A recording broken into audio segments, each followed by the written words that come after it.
भारत में वित्त वर्ष 2019-20 के नवंबर माह तक 2100 करोड़ से अधिक डिजिटल लेन देन किए गए, जबकि वित्त वर्ष 2018-19 में केवल 3134 करोड़ लेन देन हुए थे। इसके अलावा अगर अमाउंट के हिसाब से बात की जाए तो वर्ष 2020 में भारत में 81,197 मिलियन यूएस डॉलर का लेन देन डिजिटल माध्यम से हुआ था, और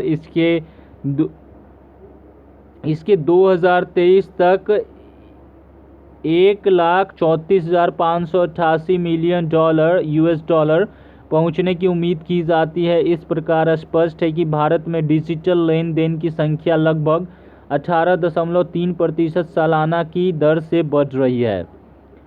अब जब डिजिटल लेन देन की संख्या बढ़ रही है तो इस बात की संभावना भी अधिक है कि इन डिजिटल लेन देन से ऐसा भी हो सकता है कि आप गलत आदमी को रुपए भेज दें। इस वीडियो में हम ऐसी ही एक समस्या के समाधान की चर्चा कर रहे हैं, जिसमें यह बताया गया है कि यदि आप किसी गलत अकाउंट में रुपए भेज देते हैं तो फिर उनको वापस कैसे पाएं।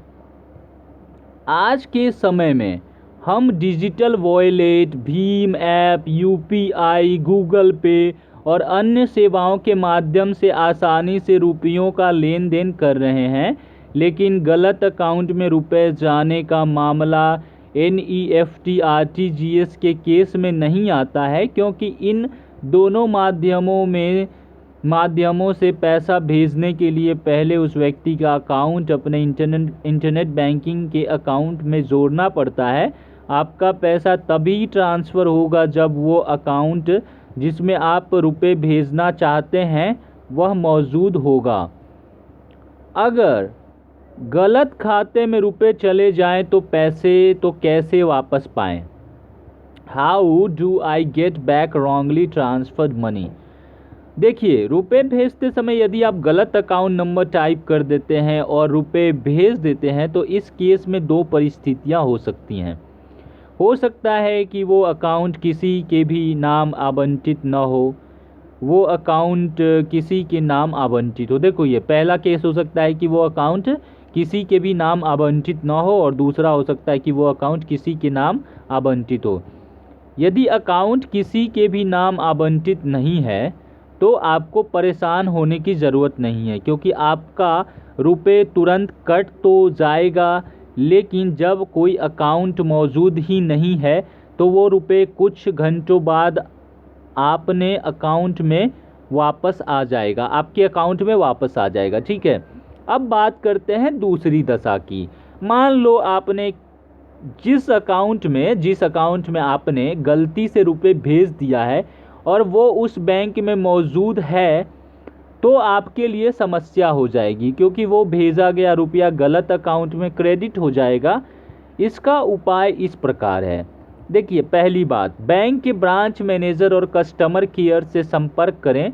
जैसे ही आपको पता चला कि आपका भेजा गया रुपया ठीक अकाउंट में नहीं पहुंचा है, तुरंत ही अपने बैंक के कस्टमर केयर को ईमेल या फ़ोन के माध्यम से सूचित करें और यह जानने का प्रयास करें कि आपने किस व्यक्ति के खाते में पैसा भेज दिया है, वो खाता किस ब्रांच में है। आपने जिस व्यक्ति के खाते में पैसा भेज दिया है वो खाता किस ब्रांच में है।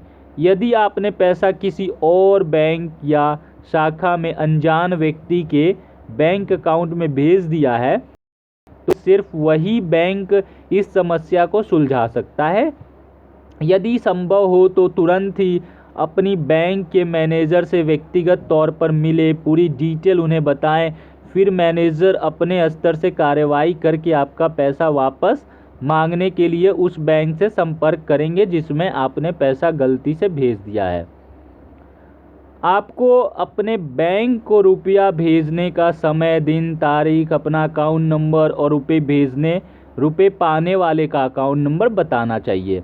यदि रुपये सफलतापूर्वक बेनिफिशियरी के अकाउंट में चले गए हों तो उसका स्क्रीनशॉट और लेन देन रेफरेंस नंबर भी साथ ले जाएं।